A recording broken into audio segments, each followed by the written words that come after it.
আসসালামু আলাইকুম, সবাই কেমন আছেন? আশা করি সবাই ভালো আছেন। আলহামদুলিল্লাহ আমরা সবাই ভালো আছি। তো এটা হচ্ছে আমাদের বাড়ির নতুন বাড়িতে বিকালবেলা আমরা আসছিলাম কিছু কাজ করার জন্য। আরও কিছু সবজি গাছ রুখছি, আর সাথে আমাদের অন্যান্য কাজ ছিল, এগুলো করে দেখি আমাদের গাছে অনেকগুলো লতি হয়েছে, এগুলো তুলে নিলাম কালকে রান্না করার জন্য। আর এইদিকে আমার শ্বশুর কয়েকদিন আগে কলার ছড়া কাটে রাখছিল, সবগুলো কলা পাকা হয়েছিল। তো এগুলো দেখেন আমার শ্বশুর কাটতেছে। এগুলো আসলে ফরমালিন মুক্ত, কি সুন্দর দেখেন, অরিজিনাল। এগুলো খেতে আসলে অনেক স্বাদ। পরে বাড়িতে চলে আসলাম, এটা হচ্ছে পরের দিন সকালবেলা।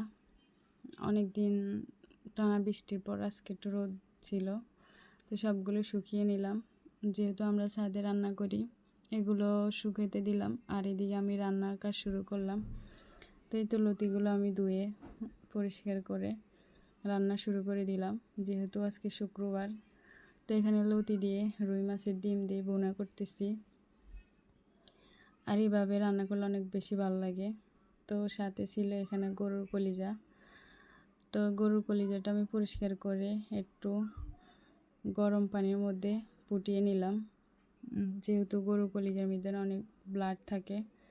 আসলে এটা গরম পানি দিয়ে ফুটিয়ে দিলে অনেক ব্লাড বাইর হয়। আর এমনি যদি ডাইরেক্ট রান্না করি ওগুলো এরকমভাবে বাইর হয় না।